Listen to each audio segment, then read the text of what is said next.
Guys, welcome back to the channel.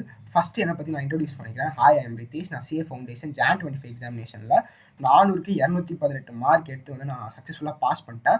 அதோட highest mark எதுன்னு கேட்டிங்கன்னா வந்து அதில் எக்கானமிக்ஸ் அக்கௌண்டன்ஸும் இல்லை, பிஸ்னஸ் லா பேப்பரில் 60 மார்க் எடுத்து வந்து நான் ஸ்கோர் பண்ணியிருந்தேன். 60 மார்க் தான் என்னோட ஹையஸ்ட் மார்க். இப்போ நீங்கள் புதுசாக ஸ்கூல் முடிச்சுட்டு வந்தீங்க அப்படின்னா 100க்கு 60 மார்க் எடுத்துட்டு நான் இவ்வளோ பெருசாக பேசுகிறேன்னு கேட்டிங்கன்னா அப்படிலாம் கிடையாது. சிஏ ஃபவுண்டேஷன் பொறுத்த வரைக்கும் பிஸ்னஸ் லாஸில் 40 மார்க் பாஸ் பண்ணதே வந்து ரொம்ப கஷ்டமான விஷயம். அதில் என்னால் முடிஞ்ச வரைக்கும் நான் செல்ஃப் ஸ்டடி பண்ணேன். எந்த ஒரு கோச்சிங் சென்டரும் இன்ஸ்டியூட்டும் சரியில்ல, வெறும் செல்ஃப் ஸ்டடி மூலியமாக வந்து நான் 100க்கு 60 எடுத்திருந்தேன். அது எப்படி பண்ணுறது அப்படின்னு தான் சொல்ல போகிறோம். இந்த வீடியோ ஃபுல்லாக சிஏ ஃபவுண்டேஷன் பிஸ்னஸ் லா பேப்பரை எப்படி அப்ரோச் பண்ணுறது தான் பார்க்க போகிறோம். நீங்கள் ஃபஸ்ட் டைம் வந்து சிஏ ஃபவுண்டேஷன் லா புக்கு திறக்கிறீங்க அப்படின்னா லிட்ரலாக வந்து கண்ணை மூடிட்டு கண்ணு தந்து விட்டு காட்டில் இருந்தால் போ அப்படின்னு சொல்ல மாதிரி தான் இருக்கும். ஏன்னா ப்ரொவிஷன் படின்னு சொல்லுவாங்க, எல்லாரும் செக்ஷன் நம்பர் படின்னு சொல்லுவாங்க, அதை படி இதை படி, இது இம்பார்ட்டன்ட் சொல்லுவாங்க, கான்ட்ராக்ட் ஆக்ட் முக்கியம்னு சொல்லுவாங்க. ஆனால் அதை எப்படி அப்ரோச் பண்ணுறது, எப்படி படிக்கணும் அப்படின்னு சொன்னால் கூட யாருக்குமே புரியாது. இப்போ வந்து ஒரு டீச்சர் சொன்னால் அவங்க வந்து ஒரு எக்ஸ்பீரியன்ஸை சொல்லுவாங்க, அது வந்து நமக்கு புரியுமா இல்லைன்னு தெரியல. பட் நான் வந்து ஒரு ஃப்ரெண்ட், ஆஸ் அ ஃப்ரெண்ட் நான் ஒரு பாத் கடந்து வந்திருக்கேன். நான் ஒன்றும் கடல்லாம் கடந்துட்டு வரல. சிஏ ஃபவுண்டேஷன் வந்து ஒரு சின்ன சிஏ கோர்ஸ் அப்படின்னு பெருசு. அதில் சிஏ ஃபவுண்டேஷன் வந்து ஃபஸ்ட்டு ஒரு 10 அடி, மீதி 90 அடி வந்து இன்டருக்கும் ஃபைனலுக்குமே பொருந்திடும். அந்த 10 அடி நான் தாண்டி வந்திருக்கேன். ஸோ அந்த 10 அடி நான் எப்படி தாண்டலாம் தான் நான் சொல்ல போகிறேன். அந்த 10 அடியில் 5 அடி அப்படின்றது பிஸ்னஸ்ல பேப்பரே கவர் ஆகிடும். அந்த 5 அடி தாண்டாலே போதும், மீதி 3 அடியை வந்து நீங்கள் எப்படின்னா தாண்டி 10 அடி வந்துட்டீங்க. ஸோ இதில் அந்த 5 அடி எப்படி தாண்டது, அதை எப்படி அப்ரோச் பண்ண தான் பார்க்கணும். இந்த வீடியோவை முடிஞ்ச வரைக்கும் ஃபுல்லாக பாருங்கள். இது எவ்வளோ நிமிஷம் வரப்போகுதுன்னு தெரியல, பட் ஃபுல்லாக பாருங்கள். எனக்கு நான் எப்படி அப்ரோச் பண்ணோம், என்னெல்லாம் நான் டிஃபிகல்ட்டி ஃபேஸ் பண்ணோம் எல்லாமே சொல்கிறேன். எப்படி அப்ரோச் பண்ணுறதையும் நல்லாவே சொல்கிறேன். இந்த வீடியோ நான் எடிட் பண்ணி எனக்கு பாட்டு சேர்க்குறது, அந்த சவுண்டு எஸ்எஃப்எக்ஸ்லாம் போகிறது வந்து எனக்கு உடன்பாடே இல்லை. நான் அப்படியே லிட்ரலாக இதை அப்படியே ஃபுட்டேஜ் எடுக்க போகிறேன், அப்படியே அப்லோட் பண்ண போகிறேன். So let's get into the video. First thing, எல்லாருமே பிஸ்னஸ் லா புக்கை வந்து நம்ம ஃபஸ்ட் டைம் பிஸ்னஸ் லா படிக்க போகிறோம். எல்லாருமே கான்ட்ராக்ட் ஆக்ட்லேருந்து ஆரம்பிப்பாங்க, சில பேர் ஐஆர்எஃப்லேருந்து ஆரம்பிப்பாங்க. என்னை பொறுத்த வரைக்கும் நீங்கள் எந்த சாப்டர்லேருந்து ஆரம்பிக்கணும் அப்படின்னு கேட்டிங்கன்னா chapter 6 companies act. Companies act அப்படின்றது ரொம்ப ரொம்ப ரொம்ப ரொம்ப ஈஸியான சாப்டர். இப்போ எனக்கு நான் பார்க்கும்போது இன்டர் படிக்கிறேன். இப்போ வந்து என்னோட சாப்டர் 6 நான் பார்க்கும்போது ஓல் 7 சாப்டர்லேருந்து சாப்டர் 6 அப்படின்னு பார்த்தீங்கன்னா ரொம்ப ரொம்ப ஈஸியான சாப்டர். அதில் வந்து லிட்ரலாக ஒன்றுமே கிடையாது. Just a basic thing, separate legal என்டிட்டியாக என்ன இருக்கும், ஒரு கம்பெனி அப்படின்னா என்னது அப்படின்னு தான் இருக்கும். அதில் சில பேசிக்ஸ் இருக்கும். அதெல்லாம் நீங்கள் கற்றுக்கிட்டீங்க அப்படின்னா, அதை நீங்கள் நல்லா படிச்சிங்க அப்படின்னா சிஏ இன்டரும் சரி, சிஏ ஃபைனலும் சரி, வாழ்க்கை ஃபுல்லாக சரி, அந்த கம்பெனிஸ் ஆக்ட் அப்படின்றது நம்ம கூடவே வரப்போகுது. நீங்கள் இதுவே கான்ட்ராக்ட் ஆக்ட் படிக்கிறீங்க அப்படின்னா சாப்டர் 1 வந்து கான்ட்ராக்ட்னா என்ன, அக்ரிமெண்ட்னா என்ன அப்படின்னு எல்லாருக்கும் இருக்கும். சில பேர் அது ரொம்ப இன்ட்ரெஸ்டிங்காக ஃபீல் பண்ணுவீங்க. பட் என்ன மாதிரி நீங்கள் ஆளாக இருந்தீங்கன்னா என்ன சொல்கிறது வந்து கன்றாவியாக இருக்கும், ஒன்றுமே புரியாது. என்ன கான்ட்ராக்ட், அக்ரிமெண்ட், இது சின்ன சின்ன விஷயம் கூட சொல்கிறாங்களே அப்படின்னு வந்து நம்மளுக்கே ஒரு டயர்ட்னஸ் வர மாதிரி ஃபீல் ஆகலாம். சாப்டர் நீங்கள் கான்ட்ராக்ட் ஆக்டில் சாப்டர் 1 யூனிட் 1 படிக்கும்போது உங்களுக்கு அந்த மாதிரி ஃபீலிங் வரலாம். உங்களுக்கு அந்த பிஸ்னஸ் லா பேப்பரே ரொம்ப பிடிக்கணும். ஃபஸ்ட்டு சைடு ஒரு பொண்ணை பார்த்தோன்னே ஃபஸ்ட் இம்ப்ரெஷன் தான் வந்து அந்த பொண்ணு எப்படி இருக்குன்னு வந்து நமக்கு பிடிக்கும்ல. ஒரு எக்ஸாம்பிளுக்கு சொல்கிறேன். அது மாதிரி நீங்கள் வந்து பிஸ்னஸ் லாவில் சாப்டர் 6 கம்பெனிஸ் ஆக்ட் வந்து நீங்கள் புரிஞ்சுக்கிட்டீங்க அப்படின்னா ஃபுல் நம்ம பெர்ஸ்பெக்டிவ் மாறிடும். நம்ம பிஸ்னஸ் லா படிக்கிற அப்ரோச் வந்து சுத்தமாக மாறிடும். நமக்கு ஒரு ஃபேவரட் சாப்டர் ஆகிடும். ஃபர்ஸ்ட் கம்பெனிஸ் ஆக்டை எப்படி அப்ரோச் பண்ணுறது அப்படின்னு பார்க்கலாம். நான் வந்து சொல்கிறேன், அதே மாதிரி ஒரு சாரோட வீடியோவும் கீழே அட்டாச் பண்ணுறேன், அதுவும் பாருங்கள். கம்பெனிஸ் ஆக்ட் பொறுத்த வரைக்கும் ஃபஸ்ட்டு பேசிக்ஸ் இருக்கும்.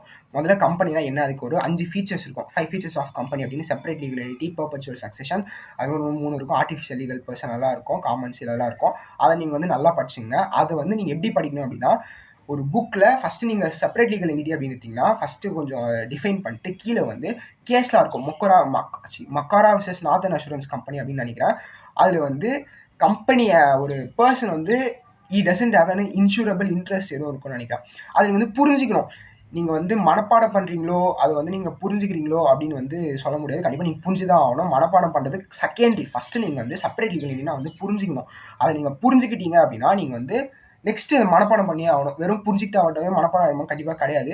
ஃபஸ்ட் டைம் நீங்கள் புரிஞ்சுக்கிட்டு நெக்ஸ்ட்டு வந்து அதில் என்ன இருக்கோ, என்ன கேட்டிங்கன்னா புக்கில் என்ன இருக்கோ அது எல்லாமே படிங்க. புக்கில் வந்து என்ன இவ்வளோ பெருசாக இருக்கேன் அப்படின்னா படிச்சா அவனை வேறு வழி இல்லை. நீங்கள் இந்த மாதிரி படிச்சிங்க அப்படின்னா மொத்தவங்களை விட தனித்துவமாக தெரியுங்க. உங்களுக்கு ஒரு கான்ஃபிடென்ஸ் இருக்கும். அவன் ஏதோ நோட்ஸ் பார்த்து எழுதுறான், நம்ம புக்கிலேருந்து ஸ்ட்ரெயிட்டாக நம்ம வந்து பகவத்கீதாலேருந்தே நம்ம வந்து நோட்ஸ் எடுத்துட்டோம் அப்படின்ற உங்களுக்கு அந்த கான்ஃபிடென்ஸ் வந்து வேறு லெவலில் இருக்கும். அந்த கிக்கு வந்து எதுக்கு ஈக்குவலும் வராது. கடைசியில் புக்கில் தான் எல்லாமே. ஸோ நீங்கள் புக்கில் இப்போ செப்பரேட் லீகல் என்டிட்டி அப்படி இருக்குன்னா அந்த கேஸ்லாம் வர வரைக்கும் ஃபஸ்ட்டு வந்து சில பாயிண்ட்ஸ் இருக்கும். ஒரு பாயிண்ட், நெக்ஸ்ட் வந்து 2 பாயிண்ட் இருக்கும் ரைட். இப்போ செப்பரேட் லீகல் எடுத்துக்கலாம், செப்பரேட் லீகல் என்டிட்டி எடுத்துக்கலாம். ஃபர்ஸ்ட் வந்து இவ்வளோ பேஸ் பாயிண்ட் இருக்குமா, அதில் எல்லாமே படிங்க. நெக்ஸ்ட் வந்து 1, 2 அப்படின்னு இருக்கும், அதுவும் எல்லாமே படிங்க. நெக்ஸ்ட் கேஸ்லாவில் அந்த கேஸ்ல கோட் பண்ணிட்டு நெக்ஸ்ட் வந்து கீவேர்டு இருக்கும், அதில் பிளாக் கலரில் வந்து கோட் போல்ட் பண்ணியிருப்பாங்க. Person doesn't have an insurable interest இந்த கம்பெனி இருக்கும்ல, அதை நீங்கள் கோட் பண்ணுங்க, அதுவே போதும். ஸோ இது மாதிரி நீங்கள் எல்லாமே படிக்கணும். காமன் சீலாக இருந்தாலும் சரி, அதே மாதிரி காமன் சீலில் எல்லாமே படிக்கணும்னு அவசியம் இல்லை. ஃபஸ்ட்டு வந்து சிம்பிள் ஆஃப் இன்கார்பரேஷன் இருக்கும். இது மாதிரி நீங்கள் வந்து ஃபஸ்ட் நீங்கள் புரிஞ்சுக்கிட்டீங்க அப்படின்னா நெக்ஸ்ட்டு வந்து எடுத்தோடனே உங்களுக்கு வந்து ஃபஸ்ட்டு பாருங்கள் இதில் எது வந்து கீவேர்ட்ஸாக இருக்கும் அப்படின்னு உங்கள் மனசுக்கு தோணும். எல்லாமே எனக்கு வந்து தோணும், எனக்குன்னு இல்லை, எல்லாருக்குமே தோணி ஆகணும். அப்படி தோணினா தான் வந்து நம்மளால் வந்து படிக்க முடியும். எப்போவுமே வந்து மற்றவங்களை டிபெண்ட் பண்ணியே இருக்கக்கூடாது. இது என்ன இருக்கும், இது கீவேர்டா அப்படின்னு நீங்கள் கேட்டுகிட்டே இருந்தீங்கன்னா வந்து உங்களுக்கு இருக்க அந்த உங்களுக்கான அந்த கரெக்டாக வார்த்தை சொல்ல தெரியல, உங்களுக்கு ஒன்று இருக்கும்ல, அதை நீங்கள் யூஸ் பண்ணவே மாட்டீங்க. ஃபஸ்ட்டு படிங்க, புரிஞ்சுக்கங்க. நெக்ஸ்ட்டு வந்து ஒருவேளை இது கீவேர்டாக இருக்குமோ அப்படின்னு நினச்சி பாருங்க. உங்களுக்கு தெரியல அப்படின்னா ஃபுல்லாக படிச்சிருங்க. இதுதான் வந்து நான் கொடுக்குற உங்களுக்கு அட்வைஸ். கம்பெனிஸ் ஆக்ட் வந்து நீங்கள் ஈஸியாக கம்ப்ளீட் பண்ணணும் அப்படின்னா நான் கீழே வந்து கௌஷிக் முகேஷ் சார் வந்து நீங்கள் ஃபஸ்ட்டு சிஏ ஃபவுண்டேஷன் வந்து ஃபஸ்ட் டைம் படிக்க போகிறீங்கன்னா கௌஷிக் முகேஷ் சார் அப்படின்றது ஒரு லா காட் அப்படின்னு சொன்னால் அவர் என்ன பெரிய காம்ப்ளெக்ஸான டாப்பிக்காக இருந்தாலும் அழகாக சிம்பிளாக நடத்துவார். ஒரு யூடியூப் சேனல் வச்சுருக்காரு, கௌஷிக் பாத்தாஷாலா அப்படின்னு. அவரோட ஒரு 2 hours லெக்சர் இருக்குது கம்பெனியில் பொறுத்த வரைக்கும். அது ஒரு ரிவிஷன் லெக்சர் இருந்தாலும் நீங்கள் இப்போ பார்த்தாலும் அது அப்படியே வந்து உங்களுக்கு நல்லா புரியும். ஸோ 2 hours லெக்சர் வந்து நான் கீழே கொடுத்துருக்கேன். அதில் ஃபஸ்ட்டு அது பாருங்கள். ஃபஸ்ட்டு பாருங்கள், உங்களால் முடிஞ்சால் வந்து 2 டைம் பாருங்கள். ஃபஸ்ட்டு உட்காந்து பாருங்கள் என்ன இருக்குது அப்படின்னு பாருங்கள். 2x 1xலேயே பாருங்கள். நெக்ஸ்ட்டு 2x நோட்ஸ் எடுங்க. அவர் நோட்ஸ் எழுதுவார், நோட்ஸ் வச்சு தான் நடத்துவார். ஃபஸ்ட் டைம் புரிஞ்சுக்குங்க, நெக்ஸ்ட் டைம் வந்து நோட்ஸ் எடுங்க, கூட புக்கு எடுத்து வச்சுங்க. நீங்கள் அதை பார்த்தாலே போதும். கம்பெனிஸ் ஆக்ட் வந்து சிம்பிளாக முடிஞ்சிடும். அதை தவிர்த்து கம்பெனிஸ் ஆக்ட்லேருந்து எதுவுமே புதுசாக கேட்க மாட்டோம். ஸோ நீங்கள் ஃபஸ்ட் டைம் மனப்பாடம் பண்ண வேண்டியது என்னென்னா, நோட்ஸ் எடுத்துகிட்டு அது மனப்பாடம் பண்ணாலும் ஓகே, இல்லை நான் வந்து புக்கில் படித்தா தான் எனக்கு சாட்டிஸ்ஃபேக்ஷனாக இருக்கணும், நீங்கள் புக்கில் இருந்தும் படிக்கலாம். புக்கில் எதை படிக்கணும்னு கேட்டிங்கன்னா, இப்போ சார் ஒன்று சொல்லுவார்ல, அது வந்து சார் வந்து இன்னும் ஷார்ட் பண்ணியிருப்பார் சில வேர்ட்ஸ்லாம். அது வந்து நீங்கள் ஷார்ட் பண்ணி தான் புக்கில் அப்படியே இருக்கும், அந்த வேர்ட்ஸில் யூஸ் பண்ணி புக்கில் அப்படியே இருக்கும். நீங்கள் எய்தர் அதை ஷார்ட் பண்ணியோ நீங்கள் சார் சொல்கிற நோட்ஸ்லையும் படிக்கலாம், இல்லை நீங்கள் இதான் படிக்கணும்னா புக்கில் என்ன இருக்கோ அதை நீங்கள் அப்படியே படிக்கலாம்.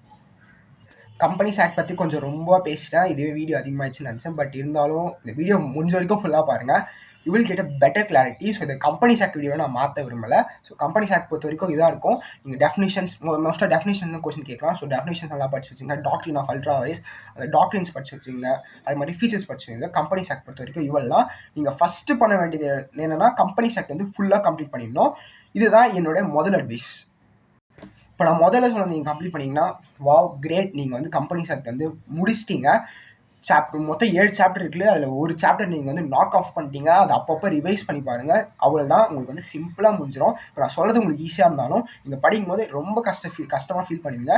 ஃபஸ்ட் டைம் கஷ்டமாக ஃபீல் பண்ணுவீங்க, ஃபஸ்ட் டைம் ரொம்ப கஷ்டமாக ஃபீல் பண்ணுவீங்க, செகண்ட் டைம் ரொம்ப கஷ்டமாக ஃபீல் பண்ணுவீங்க, தேர்ட் டைம் ரொம்ப கஷ்டமாக ஃபீல் பண்ணுவீங்க, ஃபோர்த் டைம் கஷ்டமாக ஃபீல் பண்ணுவீங்க. அடுத்தது வந்து உங்களுக்கு நல்லா ஈஸியாகிடும். எனக்கு கம்பெனிஸ் ஆக்ட் ஃபஸ்ட் டைம் படிக்கும்போது என்னடா இது இவ்வளோ பெருசாக இருக்கேன்னு வந்து தலையை வச்சிச்சு. எனக்கு ஃபஸ்ட்டு முடியுதுன்னு 20 நாள் ஆயிடுச்சு. கம்பெனிஸ் ஆக்ட் வந்து மண்டையில் ஏறல. நான் மொத்தங்களை விட எனக்கு வந்து ஃபஸ்ட் டைம் அடாப்ட் ஆகுது வந்து ரொம்ப கஷ்டமாக இருக்கும். பட் ஒன்ஸ் அடாப்ட் ஆகிட்டுனா ரொம்ப ஈஸியாக முடிச்சுதான். அதே மாதிரி கம்பெனிஸ் ஆக்ட் வந்து ஒரு 100 தடவை மேலே ரிவைஸ் பண்ணிப்பேன். நான் இப்போ எடுத்த கம்பெனிஸ் ஆக்ட் இப்போ எடுத்தாலும் நான் வந்து நான் 20 இல்லை 10 மினிட்ஸ் நான் ஃபுல் சாப்டர் வந்து கம்ப்ளீட் பண்ணுறேன். இப்போ என்னால் எழுத சொன்னால் நான் எழுதுவேன். ஏன்னா அந்த அளவுக்கு படித்து வச்சுருக்கேன். எனக்கு அது தெரியாதனால நான் நிறைய ஃபோக்கஸ் பண்ணி நிறைய படிச்சு வச்சுருக்கேன். அதுக்கு எது கம்பெனிஸ் ஆக்டாக இருந்தாலும் சரி, நெகோஷியபிள் இன்ஸ்ட்ருமெண்ட் ஆக்டாக இருந்தாலும் சரி, இந்த ஐஆர்எஃப் வந்து நான் 10 நிமிஷத்தில் முடிப்பேன். இந்த ஐஆர்எஃப் அப்படின்றது சொல்கிறேன். ஸோ நான் என்னை பற்றி பெருசாக சொல்ல விரும்பல, நான் வந்து பீத்திக்கிறேன்னு நினைக்காதீங்க. நான் அந்த அளவுக்கு வந்து ஃபோக்கஸ் பண்ணிக்கிறேன் நான் சொல்கிறேன். நான் வந்து ஃபஸ்ட் டைம் எனக்கு அவ்வளோ கஷ்டமாக ஃபீல் பண்ணேன். நீங்கள் இப்போ எந்த லெவலில் இருக்கீங்கோ, எவ்வளோ கஷ்டமாக ஃபீல் பண்ணீங்களோ அதை விட நான் 1000x ஸ்பீடில் இருந்தேன். ஏன்னா நான் பயோமேக்ஸ் ஸ்டூடெண்ட், எனக்கு ஒன்றுமே தெரியாது. காமர்ஸ் தான் சரி, அதெல்லாம் படிச்சிருக்கீங்க. சேல்ஸ் ஆஃப் குட்ஸ் வந்து வந்திருக்கும் காமர்ஸில். எனக்கு ஒன்றுமே தெரியாது. நான் வந்து மேக்ஸ்வெல்ஸ் ஈக்குவேஷன் படிச்சிருந்தேன். மேக்ஸ்வெல்லாம் கிரிக்கெட் மேக்ஸ்வெல்லில் 5th ஃபிசிக்ஸில் வரும். மேக்ஸ்வெல்ஸ் ஈக்குவேஷன் படிச்சிருக்கேன். மெட்டலர்ஜி படிச்சுட்டு வந்தேன். டேரெக்டாக வந்து இதில் கம்பெனிஸ் ஆக்ட் பண்ணி எப்படி படிக்க முடியும்? ஸோ 1000x 1000 மடங்கு வந்து நான் கஷ்டமாக ஃபீல் பண்ணியிருக்கேன் ஃபஸ்ட் டைம் நான் பிஸ்னஸில் படிக்கும்போது. ஸோ அவ்வளோ கஷ்டப்பட்டு நான் சிஏ ஃபவுண்டேஷன் வந்து இப்போ லாவில் வந்து 60 மார்க் இது வந்து சும்மா வரல, நிறைய படிச்சிருக்கேன். இந்த கம்பெனிஸ் ஆக்ட் முடிச்சோடனே நீங்கள் நெக்ஸ்ட்டு போக வேண்டிய இடம் அப்படின்னு பார்த்தீங்கன்னா IRF and negotiable instruments act. IRF அப்படின்றது ஒரு சிம்பிள் சாப்டர். இது மனப்பாடம் பண்ணுற சாப்டர் லிட்டரலாக. இதில் வந்து நீங்கள் புரிஞ்சுக்கிறதுக்கு ஒன்றுமே கிடையாது.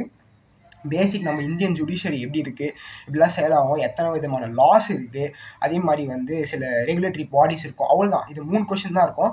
இதை 3த்தை நீங்கள் வந்து ஜஸ்ட் மனப்பாடம் பண்ணணும், டெய்லியும் மனப்பாடம் பண்ணணும். நீங்கள் இப்போத்துலேருந்து எக்ஸாம் வரைக்கும் டெய்லியும் ஒரு லைன் படித்தாலும் வந்து நீங்கள் முடிச்சிடலாம். ஸோ அது பெரிய கஷ்டம் இல்லை. ஐஆர்எஃப் பொறுத்த வரைக்கும் முக்கியமான சில கொஷின்ஸ்லாம் இருக்குது. அந்த இம்பார்ட்டன்ட் கொஷின் படித்தாலே போதும்.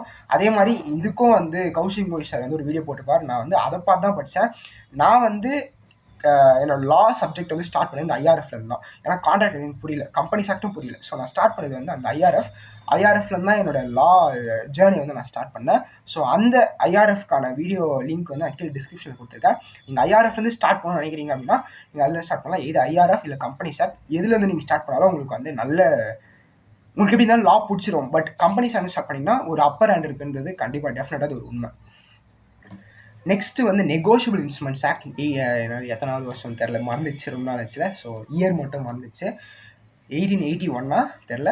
நெகோஷியபிள் இன்ஸ்ட்ருமெண்ட்ஸ் ஆக்ட் வந்து ரொம்பவே டஃப்பாக ஃபீல் பண்ணேன் நான் ஃபஸ்ட் டைம் படிக்கும்போது. பட் லேட்டராக நான் என்ன புரிஞ்சுக்கிட்டேன், என்னோட எக்ஸ்பீரியன்ஸில் என்ன புரிஞ்சுக்கிட்டேன் அப்படின்னு கேட்டிங்கன்னா, நான் இன்னும் 10 வருஷம் தான் வாழ் எக்ஸ்பீரியன்ஸை சொல்லணும். நான் சொல்கிறது வந்து இந்த 5 அடி சொல்லல, அந்த எக்ஸ்பீரியன்ஸில் என்ன கற்றுக்கிட்டேன் அப்படின்னு பார்த்தீங்கன்னா, அது ஒரு ஈஸியான chapter. If you understand the concept, நம்ம வந்து எப்படி அப்ரோச் பண்ணணும் கான்செப்ட் தெரிஞ்சுச்சுன்னா ரொம்ப சிம்பிளான சாப்டர். ஸோ அதில் வந்து நிறைய ப்ரொவிஷன்ஸ் இருக்கும், ஏகப்பட்டது இருக்கும். என்ன கேட்டிங்கன்னா நெகோஷியபிள் இன்ஸ்ட்ருமெண்ட்ஸ் எப்படி நீங்கள் அப்ரோச் பண்ணணும்னு கேட்டிங்கன்னா, ஃபஸ்ட்டு வந்து 3 டெஃபினேஷன்ஸ் இருக்கும். Promissory note, bills of exchange, cheque அப்படின்னு இருக்கும். ஃபஸ்ட்டு அந்த 3 டெஃபினேஷன்ஸ் மனப்பாடம் பண்ணிங்க. நெக்ஸ்ட் வந்து கேரக்டரிஸ்டிக்ஸ் பாருங்கள். கேரக்டரிஸ்டிக்ஸ் ஃபஸ்ட்டு நீங்கள் படிக்கும்போதே ஃபஸ்ட்டு ப்ராமிசரி நோட டெஃபினேஷன் படிச்சுட்டு நெக்ஸ்ட் வந்து கேரக்டரிஸ்டிக்ஸ் நீங்கள் அப்படியே படிச்சிடணும். ரிட்டனாக இருக்கணும், writing it is in writing, signed, அதுக்கப்புறம் வந்து maker, pay, must be different person, அதெல்லாம் இருக்கும்ல. அதெல்லாம் வந்து நீங்கள் படிக்கிறத விட்டுட்டு என்ன சொல்ல வராங்க அப்படின்னு நீங்கள் தெரிஞ்சுக்கணும். அது நீங்கள் ஒரு கோச்சிங் இன்ஸ்டியூட் போகிறீங்க அப்படின்னா நீங்கள் ஒன்ஸ் வந்து உங்கள் டீச்சர்கிட்ட கேளுங்க, இல்லை அவங்களே நடத்துவாங்க. இல்லை நீங்கள் செல்ஃப் ஸ்டடி பண்ணீங்க அப்படின்னா யூடியூப் வீடியோஸ் ஏகப்பட்டது இருக்குது. அதே மாதிரி கௌஷிக் முகேஷ் சார் நெகோஷியபிள் இன்ஸ்ட்ருமெண்ட்ஸ்க்கு ஒரு வீடியோ போட்டிருக்காரு. நான் எல்லாமே இவ்வளோ பெருசாக பேசுகிறேன், கௌஷிக் முகேஷ் சார்னே பேசுகிறேன்னு கேட்டிங்கன்னா, அவர் வந்து நான் இன்னும் வந்து இந்த முஷ்கின்னு சொல்லுவார்ல, ஒரு 1000 தடவை பார்த்துட்டேன், இன்னும் 10,000 தடவை பார்க்க ஆசைப்பட்றேன் அப்படின்ட்டு. அது மாதிரி கௌஷிக் முகேஷ் சாரோட வீடியோஸை நீங்கள் எத்தனை தடவை பார்க்கலாம். ஏன்னா அந்த மனுஷன் வந்து லா வந்து அவர் அப்ரோச் பண்ணுற விதமே வேறு லெவலில் இருக்கும். ஸோ நீங்கள் அந்த வீடியோலாம் பார்த்தீங்கன்னா நான் சொல்கிற வார்த்தையை நம்புவீங்க. ஸோ அதே மாதிரி நெகோஷியபிள் இன்ஸ்ட்ருமெண்ட்ஸ்க்கும் கௌஷிக் முகேஷ் சார் ஒரு வீடியோ போட்டிருக்காரு.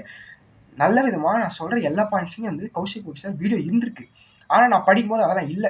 ஐஆர்எஃப் கம்பெனிஸ் ஆக்ட் மட்டும் தான் இருந்துச்சு, அதுக்கப்புறம் எதுவுமே இல்லை. ஸோ நெகோஷியபிள் இப்போ வந்து போட்டிருக்காரு 2 மணி நேரம் 1.5 மணி நேரம் நினைக்கிறேன். அந்த லிங்க் தர, அது கற்றுங்க. அதை கற்றுட்டு வந்து அதை வந்து புரிஞ்சுங்க. நெக்ஸ்ட்டு வந்து நீங்கள் எப்படி மனப்பாடம் பண்ணணும்னா, ஃபஸ்ட்டு ப்ராமிசரி நோட்னா வந்து டெஃபினேஷன்ஸ் படிக்கணும். நெக்ஸ்ட்டு கேரக்டரிஸ்டிக்ஸ் படிக்கணும். அடுத்து முடிச்சிட்டோடனே நீங்கள் என்ன பண்ணணும்னா, நிறைய சின்ன சின்ன ப்ரொவிஷன்ஸ் இருக்கும். லைக் வந்து செக்ஷன் 48, 47 அதெல்லாம் பார்த்தீங்கன்னா என்னென்னா, அந்த deceased person liability of the deceased person இல்லை. நான் செக்ஷன் 48 வந்து பாருங்கள். 46ன்னு நினைக்கிறேன். 46 என்னென்னா, ஒருத்தன் வந்து செக் எழுதி வைக்கிறான், ரூமில் வச்சுட்டு போயிட்டான். நெக்ஸ்ட் என்ன பண்ணால் அவன் செத்துட்டான். அவன் வந்து மொத்தவங்களுக்கு எழுதி வைக்கிறான். ஒரு ப்ராமிஸ் நோட்டு செக்கோ ஒரு ப்ராமிஸ் நோட்டு எழுதி வைக்கிறாங்க. அவன் வந்து மொத்தவங்களுக்கு கொடுக்க வச்சுருக்கான். இப்போ நான் ரித்தீஷ், இப்போ நான் வந்து ஒருத்தன் எனக்கு செக் எழுதுனேன். நான் வந்து என்னோடய ஃப்ரெண்ட் ஹரிகரனுக்கு வந்து இது கொடுக்கணும் அவன்கிட்ட சொல்கிறேன். இப்போ நான் வந்து அந்த செக் எழுதுக்கு அவனுக்கு கொடுக்கணும்னு வச்சு என் ரூம் லாக்கரில் வந்து வச்சிட்டேன். பட் அன்ஃபார்ச்சுனேட்லி ஃபார்ச்சுனேட்லி நான் வந்து செத்து போயிட்டேன். செத்து போனதுக்கப்புறம் என்னோடய பையன் வரான். ஐயோ இது அந்த சார், இந்த ஹரிகரன் நம்ம அப்பாவோட ஃப்ரெண்ட் ஆச்சு. இந்த லெட்டர் அவர்கிட்ட ப்ராமிஸ் அப்படின்னு நினைக்கிறேன். பட் என்னென்னா அது வந்து என் பையனால் அது ஹரிகரனுக்கு கொடுக்க முடியுமா முடியாதா அப்படின்றது அந்த செக்ஷன் 46. அது எலாபரேட்டரியாக நீங்கள் படித்து பார்த்தீங்கன்னா நல்லா புரியும். ஸோ அந்த செக்ஷன் நம்பர் ஞாபகம் வச்சது ரொம்ப ரொம்ப ரொம்ப ரொம்ப ரொம்ப ரொம்ப முக்கியம். பிகாஸ் அது வந்து உங்கள் மார்க்கை எக்ஸ்ட்ரா பூஸ்ட் பண்ணும். படிக்கும் போதே செக்ஷன் நம்பர் வந்து மறக்காமல் ஞாபகம் வச்சுங்க. நான் வந்து செக்ஷன் நம்பர் ஞாபகம் வச்சதுக்கு என்ன ஸ்ட்ராட்டஜி யூஸ் பண்ண அப்படின்னா, நான் வந்து கிரிக்கெட்டை வந்து வெறித்தனமாக பார்க்கக்கூடிய ஆள். எந்த ஒரு மேட்சும் விட மாட்டேன், எல்லா மேட்சும் பார்ப்பேன். அது ஐபிஎல்லே கிடையாது, நான் இந்தியா தோக்கிற மேட்ச் தான் கடைசி வரைக்கும் பார்ப்பேன். அந்த மாதிரி ஆள் நான். ஸோ எனக்கு வந்து கிரிக்கெட்டர்ஸ் அவங்க ஜெர்சி நம்பர்லாம் வந்து ஞாபகம் இருக்கும். உங்களுக்கு கிரிக்கெட் பிடிக்கும் அப்படின்னா நெக்ஸ்ட் டைம் நீங்கள் கிரிக்கெட் பார்க்கும்போது எல்லாரோட ஜெர்சி நம்பரும் பார்த்து வைங்க. இப்போது வந்து 45 இருக்குது, செக்ஷன் 45னா அது எத்தனை, செக்ஷன் 45னா ரோஹித் சர்மா இருப்பான். செக்ஷன் 40 எதில் இருக்கும், சரி விடுங்க. இப்போ ரோஹித் சர்மாவோட என்ன சொல்கிறது ஜெர்சி நம்பர் 45னா எதனா ஒரு 45 நீங்கள் செக்ஷன் நம்பர் பார்க்குறீங்கன்னா அது ரோஹித் சர்மா செக்ஷனா அப்படின்னு ஞாபகம் வச்சுங்க. உங்களுக்கு வந்து கடைசி வரைக்கும் மறக்காது. ஏன்னா ரோஹித் சர்மா அந்த செக்ஷன் வந்து பிணைஞ்சிருவானுங்க, உங்களுக்கு மறக்காது. கிரிக்கெட் பார்க்குறவங்க அது ரொம்ப ஈஸியான வேலை செக்ஷன் நம்பர் ஞாபகம் வச்சுக்கிறது. அதே மாதிரி எப்படி ஒரு ப்ரொவிஷனை வந்து நம்ம படிக்கணும் அப்படின்னா, செக்ஷன் 46 வந்து நெகோஷியபிள் இன்ஸ்ட்ருமெண்ட்ஸ் ஆக்ட்ல இருக்குது அப்படின்னா, அது வந்து இவ்வளோ பெருசு இருக்கும். அதை நீங்கள் என்ன பண்ணால் பாயிண்ட் பை பாயிண்ட் படிக்கணும். அப்படியே ஒரே தண்டியாக வந்து எல்லாமே படிச்சுன்னு கேட்டிங்கன்னா முடியாது. ஸோ பாயிண்ட் பை பாயிண்ட் வந்து நீங்கள் மனப்பாடம் பண்ணியே ஆகணும். பிகாஸ் நீங்கள் அதில் என்ன வார்த்தைகளை யூஸ் பண்ணுறீங்களோ அதை வச்சு தான் மார்க் போடுவோம். நீங்கள் ஓனாக எதனா அவன் மார்க் போட போகிறான், அவனுக்கு ஏற்ற மாதிரி நீங்கள் அதாவது இன்ஸ்டியூட் ஸ்டடி மெட்டீரியலில் என்ன வேர்ட்ஸ் இருக்கோ அது மூலியமாக படித்தா தான் மார்க் எடுக்க முடியுமே தவிர நீங்கள் வந்து ஓனாக எதனா ஒன்றுமே கிடைக்க போகிறதில்ல. ஸோ இப்போத்துலேருந்தே நீங்கள் ஒரு ஹேபிட்டை வளர்த்துக்குங்க. என்னன்னா டெக்ஸ்ட் புக்கில் என்ன வேர்ட்ஸ் இருக்கோ அதை வச்சு படிக்கிறது. லிட்டராக அது மனப்பாடம் மக்கப்னே வச்சுங்க. மக்கப்னு அதை சொல்ல முடியாது. ஏன்னா புரிஞ்சு படித்தா வந்து அது மக்கப்னு சொல்ல முடியாது. நீங்கள் புரிஞ்சு படிங்க, வித் மனப்பாடம் பண்ணுங்கள். இது ஆனால் வந்து அது எக்ஸ்ட்ரா பெனிஃபிட்டாக இருக்கும். உங்களுக்கு வந்து பெரிய விஷயமா இருக்கும். ஏன்னா மற்றவங்களோட ஆன்சர் ஷீட்டோட உங்களோட ஆன்சர் ஷீட் வந்து டிஃப்ரெண்ட்டாக தெரியும். Because you have use the institute keywords, institute லாங்குவேஜ்னு சொல்லலாம். இந்த வீடியோ வந்து 15 நிமிஷம் கிட்ட வந்துச்சு. எத்தனை பேர் இந்த வீடியோ பண்ணி தெரில. கடைசி வரைக்கும் நீங்கள் பார்த்தீங்க அப்படின்னா உங்களுக்கு வீடியோ பெருசாக இருந்தாலும் அந்த வீடியோ இது கூட கட் பண்ணிக்க போகிறேன். ஸோ உங்களுக்கு பார்ட் 2 வேணும் அப்படின்னா கீழே கமெண்ட் செக்ஷனில் சொல்லுங்கள். அண்ட் நீங்கள் வீடியோ கடைசி வரைக்கும் பார்க்குறீங்க அப்படின்ற ஒரு உத்வேகத்தோடு இந்த வீடியோ முடிக்கிறேன். ஸோ உங்களுக்கு வேணும் அப்படின்னா கீழே கமெண்ட்ஸில் சொல்லுங்கள். எல்லாம் இதோட முடிச்சுப்பேன். So that's about the video. இன்னொரு பார்ட் 2ல முடிஞ்சால் சந்திக்கலாம். பாய்.